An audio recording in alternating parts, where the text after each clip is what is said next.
This move opens lines for the queen and bishop, immediately staking a claim in the center and preparing for rapid development.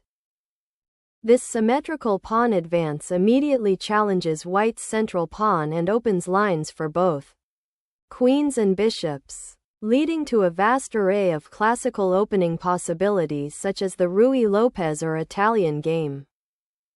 This move develops a knight towards the center, challenging black's e5 pawn and preparing for kingside castling, a fundamental principle of opening play.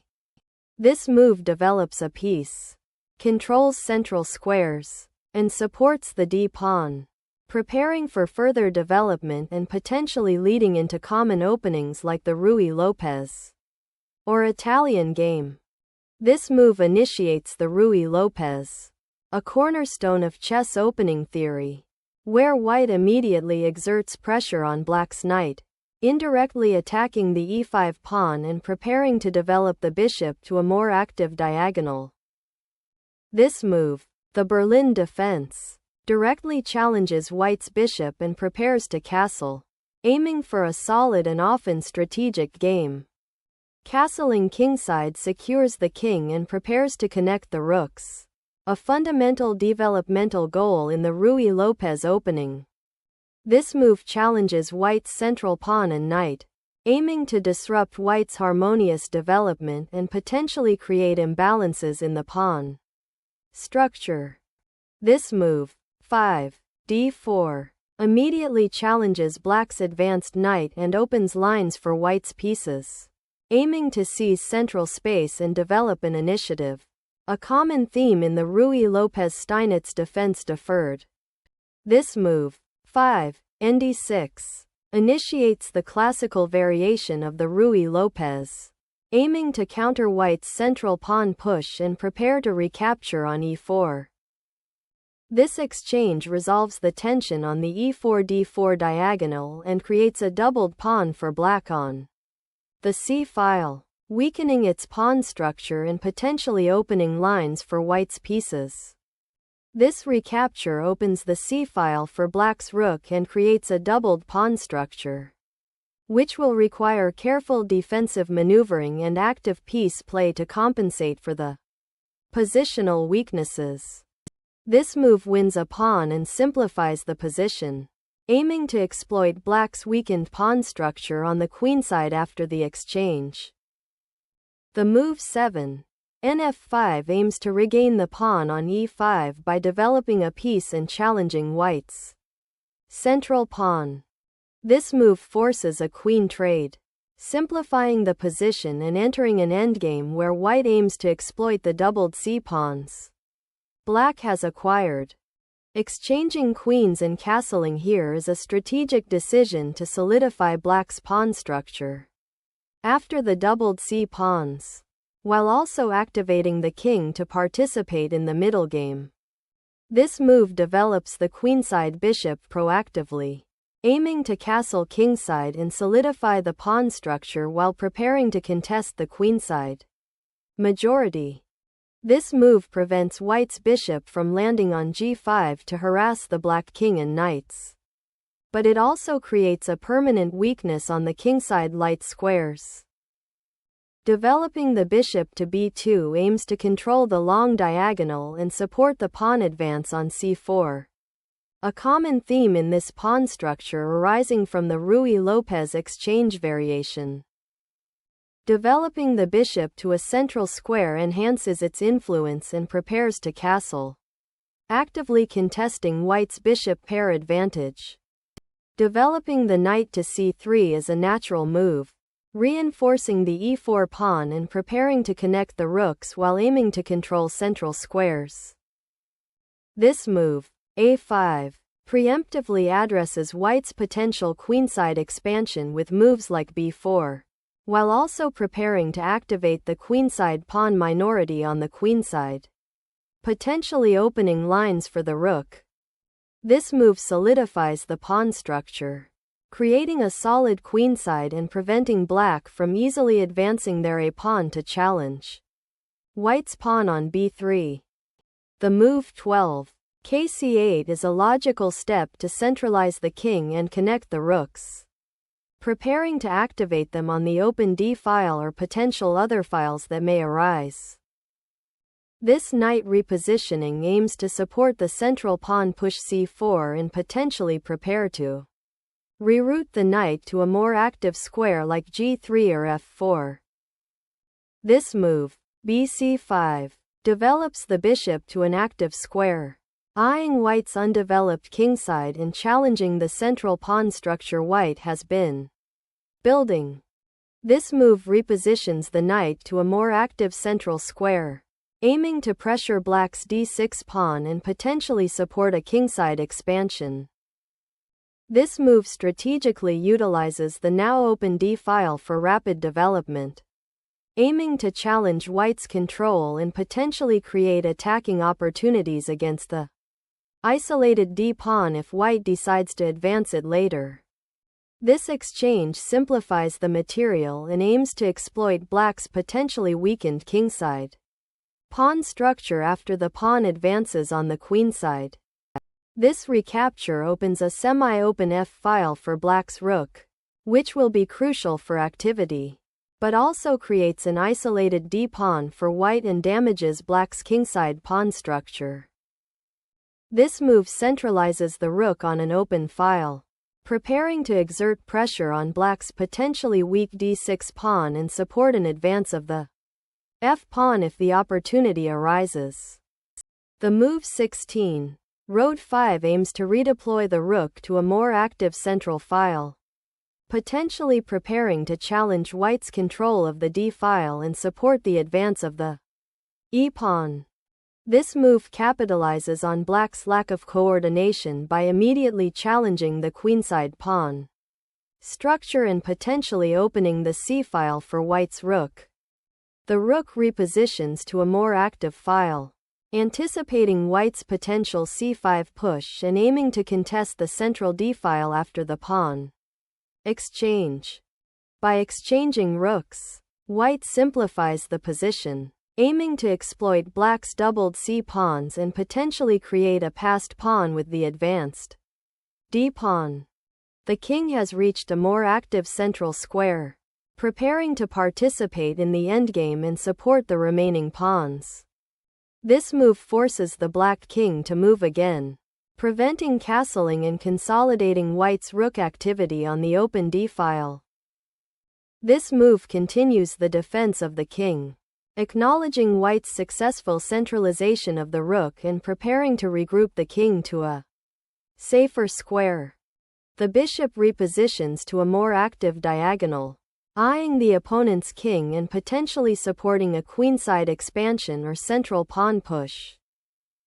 The move b-flat-4 aims to control the long diagonal and potentially disrupt white's queenside pawn structure, forcing an immediate decision on how to defend the bishop. This move repositions the bishop to a more active diagonal, preparing to contest control of the d-file and potentially support a kingside pawn advance later in the game. This move, c5, aims to create a more robust pawn chain by challenging white's central pawn majority and preventing white from easily advancing their d-pawn to d5, which would gain space and potentially restrict black's pieces. The king's central repositioning allows it to become more active in the endgame, preparing to support the central pawns and potentially join the queenside play. This move strategically repositions the knight to a more active central square, improving its defensive capabilities and preparing to challenge white's dominant pieces on the d-file. The king bravely steps into the center of the board, aiming to support the central pawns and prepare for potential pawn breakthroughs or piece activity. In the endgame, the knight repositions to c6, creating a central outpost and preparing to contest control of the d4 square and potentially attack white's isolated d-pawn. This move centralizes the rook, aiming to control the d-file and potentially support advances on the queenside or offer support for the knight's repositioning. The king's active centralization on e7 is a key strategic goal in this endgame, aiming to support potential pawn advances and participate in the fight for central control. This move repositions the bishop to a more active diagonal, preparing to contest the c-file and potentially support a queenside pawn advance. This trade simplifies the position and eliminates black's bishop on b4. But it also releases the tension and potentially gives white more space on the queenside. The king captures the bishop, centralizing the monarch to prepare for the endgame and activate its defensive capabilities. This pawn push is an attempt to gain space on the kingside and potentially create an outpost for the knight, but it weakens the kingside pawn structure and could become a target later. This prophylactic pawn move prevents black's knight from developing to g4 and also prepares to support the f4 pawn, solidifying white's central control and kingside. This move mobilizes the rook to the open f-file, aiming to pressure white's kingside and potentially create tactical threats against the weak f2 pawn. This move aims to centralize the rook, connect the remaining rooks, and prepare to challenge black's control of the e-file. This move repositions the rook to an active central file, preparing to challenge white's control of the d-file and potentially creating threats on the kingside. The king's move to d3 is an important repositioning, aiming to centralize the king and potentially support the d-pawn or attack black's weak pawns on the queenside in the endgame. The knight repositions to d4 to attack white's weak pawn on c4 and potentially control the central squares, aiming to disrupt white's queenside pawn structure.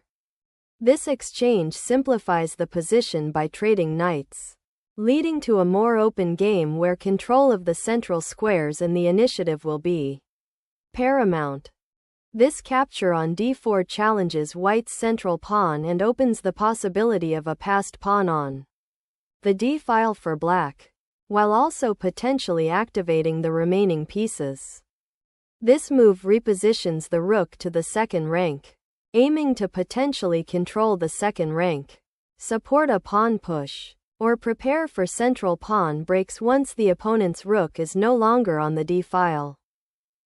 The king activates by moving to a more central and safer square, preparing to support the remaining pawns and potentially attack black's queenside. This move prepares to reinforce the kingside and potentially create a safe haven for the king, while also giving the g-pawn flexibility for future pawn breaks or defensive maneuvers.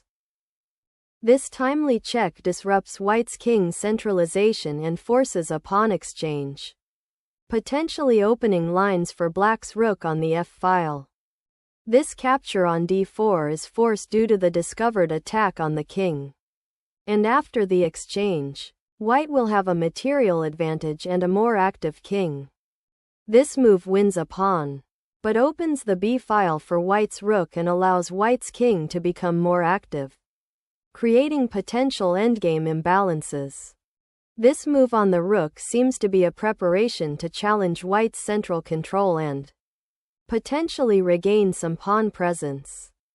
This move initiates an endgame where black aims to consolidate their rook activity on the open b-file, seeking active play and potential counterplay against white's somewhat compromised pawn structure. White aims to simplify the position by forcing exchanges, recognizing that the rook on b4 is a key attacking piece for black, and eliminating it will significantly reduce black's counterplay potential. This move is a clear capture of the a-pawn, aiming to simplify the position and potentially gain material advantage in the endgame. This king sacrifice check forces black's king to a more exposed square, aiming to exploit the weakened pawn structure on the kingside after white recaptures the rook. This move kd8 is a necessary repositioning to escape the immediate threat of the rook check and regroup. as the king is vulnerable to further attacks from the white rook on f7. The king now moves to a more active central square, aiming to support the remaining pawns and potentially participate in the endgame. The rook on a2 is now aiming at the queenside pawns and threatens to pick off the weakened b3 pawn, forcing white to defend it. This rook move aims to activate the rook to a more aggressive square, forcing black's king to move and potentially creating threats against the queenside pawns. The king moves to safety, consolidating its position and preparing to defend the vulnerable pawn structure as white's rook aggressively penetrates into black's territory. This move repositions the king to safety from the ongoing checks and prepares to advance the king to a more active role in the endgame, likely aiming to support the pawn majority on the kingside. This rook move centralizes and activates the piece, threatening to exploit the weak pawn on e2 and contest the critical d-file. This rook sacrifice, rxh6, opens up the critical h-file, creating immediate threats against black's king and disrupting its defensive setup. This pawn recapture maintains material equality and keeps the game open, but allows white to activate their rook on the king's side, potentially leading to further exchanges or pawn advances. This check forces black's king into a more exposed position, opening up tactical possibilities for white's rook to exploit the now weakened kingside pawn structure and potentially hunt down the king. 41. Kate6 aims to centralize the king and connect the rooks, while also preparing to potentially defend the vulnerable pawn on e5 if black's king can reach it. This pawn move aims to create a protected passed pawn on the h-file, which will become a significant endgame asset as it advances towards promotion. The move 42. b6 aims to create a queenside pawn majority and potentially support the advance of the b-pawn to create a passed pawn, challenging white's rook on the 7th rank. The king's centralizing maneuver continues, aiming to participate in the endgame and contest the crucial central squares while supporting the advanced passed pawn. This move aims to solidify the pawn structure on the queenside, preventing white from easily creating a passed pawn with the b-pawn while also preparing to activate the c-pawn. This move aims to centralize the king, preparing to support the passed pawn on g4 and potentially attack the enemy king and pawns on the queenside. This move activates the rook to a more central file, intending to coordinate with the king and create potential threats on the e-file or pressure the white king. This rook maneuver aims to penetrate black's position on the 7th rank, forcing exchanges or creating decisive threats against the remaining pawns. This move aims to create an advanced passed pawn by pushing the a-pawn, which could become a decisive threat if white cannot effectively blockade or capture it. This pawn check forces the opposing king to move, further simplifying the position and aiming to control key squares as white's rook and pawn advance towards promotion. This check is forced, and after recapturing with the pawn, black will create a passed pawn on the c-file, which could become dangerous if white's king cannot control its advance. This move aims to consolidate the king's position and prepare to advance the passed pawn on the queenside, which represents black's primary winning chance. This move is a defensive maneuver to protect the rook on b2 from immediate capture after white's pawn push, aiming to create more drawing chances by centralizing the rook. This pawn push advances the attack on the b-pawn and attempts to open lines for the rook towards the black king. This capture activates the pawn on g5 and prevents white's king from accessing the g-file, while also creating potential counterplay on the kingside for black. This move is a decisive counterattack, aiming to exploit the exposed black king and create a passed pawn with the remaining pieces. This move pushes the advanced passed pawn forward, aiming to create further complications and potentially a passed pawn of its own on the queenside if white cannot adequately blockade it. This move is crucial for creating a protected passed pawn on the kingside, which will become a significant attacking asset. The rook on b4, after successfully winning a pawn, now strategically retreats to a more active position on the fourth rank, aiming to control key squares and potentially support the advancing a pawn.